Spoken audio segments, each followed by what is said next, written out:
Oke, Assalamualaikum warahmatullahi wabarakatuh. Berjumpa kembali bersama dosen senior Indonesia. Saudara, sore ini saya akan sharing kepada Anda bagaimana cara bisa menjadi seorang yang bisa menjual apa saja. Ya, artinya bagi profesi ini adalah profesi yang sangat luar biasa, yaitu profesi sales. Nah, konsep sales adalah menjual apa saja. Jadi yang saya sharingkan tadi ini, yang saya bagikan bagaimana kita bisa menjual apa saja. Ya, inti daripada materi ini adalah kita memiliki kemampuan dan keahlian yang bisa menjual produk apa saja, sehingga apa? Kita bisa menjadi seorang sales yang berhasil dan nantinya kita akan bisa menjadi seorang pengusaha. Karena apapun pengusaha itu intinya adalah berawal dari seorang tim penjualan. Ya, nah bagaimana cara bisa jago menjual apa saja? Ya, yang pertama adalah kita harus memiliki alasan yang kuat untuk apa kita berhasil. Ya, biasanya ini adalah disambungkan dengan sosok manusia. Ya, biasanya kalau seorang sales, seorang orang yang ingin sukses, yang ingin meraih prestasi dalam dunia menjual, dia memiliki impian yang sangat kuat untuk siapa dia berhasil. Ya, apakah untuk orang tua, ingin membahagiakan kedua orang tuanya, ingin memberangkatkan ibadah kedua orang tuanya. Ya, kalau memang dia tidak memiliki orang tua atau orang tuanya sudah tiada, mungkin dia ingin membahagiakan istri dan anaknya. Nah, alasan yang kuat ini yang bisa memicu, ya, yang bisa men-trigger semangat semangat sales yang menjadi sangat luar biasa. Karena tentunya seorang sales itu lawannya adalah hinaan, lawannya adalah cemoohan, gitu ya. Lawannya lagi adalah penolakan-penolakan yang setiap hari itu dia temui. Sehingga diperlukan alasan yang kuat untuk terus menjalankan, untuk terus berjuang menjadi seorang sales yang handal. Jadi untuk bisa berhasil kita harus memiliki alasan yang kuat kenapa kita terjun di dunia sales. Itu yang pertama. Ya, alasan yang kedua adalah dia harus selalu berpikir positif terhadap produknya. Ya, harus selalu berpikir produktif, ya, dan positif. Apakah itu produknya nggak bagus? Apakah itu produknya kalah saing dengan orang lain, dengan produk lain? Ya, tetapi dia harus melihat sisi positifnya. Harus selalu melihat di mana kelebihan-kelebihan produknya, bukan di kelemahan. Karena dengan kita tahu kelebihannya, maka kita sebagai seorang sales akan yakin dan akan percaya diri untuk menjelaskan ke customer atau ke klien kita. Ya, artinya kita harus selalu melihat sisi positifnya. Oke, itu yang kedua. Yang ketiga adalah kita harus bisa fokus kepada manfaat. Kalau memang produk kita, ya, tidak sebaik dengan produk orang lain, ya tentunya kita harus mengetahui manfaatnya apa, dan manfaatnya inilah yang akan kita informasikan, yang akan kita jelaskan kepada klien. Tentunya semua produk itu selalu memiliki kelemahan dan kelebihan, selalu. Ya, karena apa?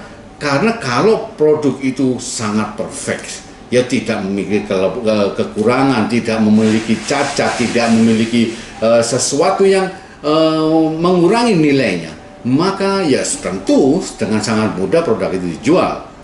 Ya, makanya karena produk itu memiliki kelemahan, karena produk itu tidak sesempurna yang diharapkan customer, disitulah diperlukan seorang sales yang tujuannya adalah untuk menjelaskan manfaat-manfaat yang dimiliki produk tersebut.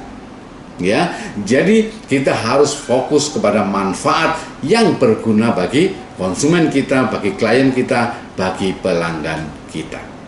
Dan yang keempat adalah memaksimalkan aktivitas. Ya, artinya apa? Kita melakukan aktivitas yang jauh lebih baik daripada orang lain. Kita melakukan aktivitas yang sangat agresif. Ya, sebagai contoh begini, kalau seorang sales yang lain mendatangi klien kita 1 hari 5 klien baru, maka kita sebagai sales yang ingin menjadi sukses dan menjadi seorang sales yang jago, maka kita harus mendatangi klien itu satu hari 7 sampai 10 klien. Ya. Artinya apa? Kita harus melakukan hal yang berbeda. Kita harus melakukan hal yang jauh lebih agresif daripada sales-sales yang lain. Ya. Artinya kita melakukan hal yang berbeda, hal yang jauh lebih agresif. Ya. Kenapa ya? Sebagai contoh saja ini.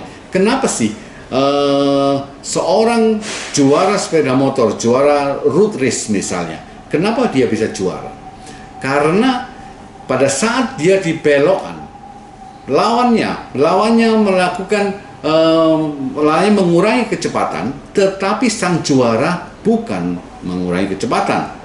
Pada saat dibelokan, sang juara malah menambah kecepatan. Itulah yang terjadi.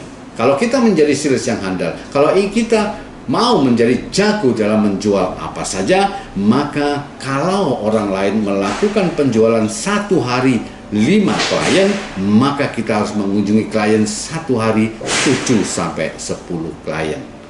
Intinya adalah kita melakukan aktivitas yang jauh berbeda dengan orang lain. Ya, itu yang keempat. Yang kelima, kita harus selalu tetap menjaga semangat kita. Saya tahu semangat itu naik dan turun. Ya, itulah kenapa dari awal tadi kita harus memiliki alasan untuk bisa berhasil. Ya, kalau kita memiliki alasan untuk berhasil, untuk siapa kita berhasil, maka semangat kita akan terpacu. Dan semangat itu harus kita pupuk, harus kita lakukan setiap hari supaya konstan, tidak naik, tidak turun, tidak naik, tidak turun.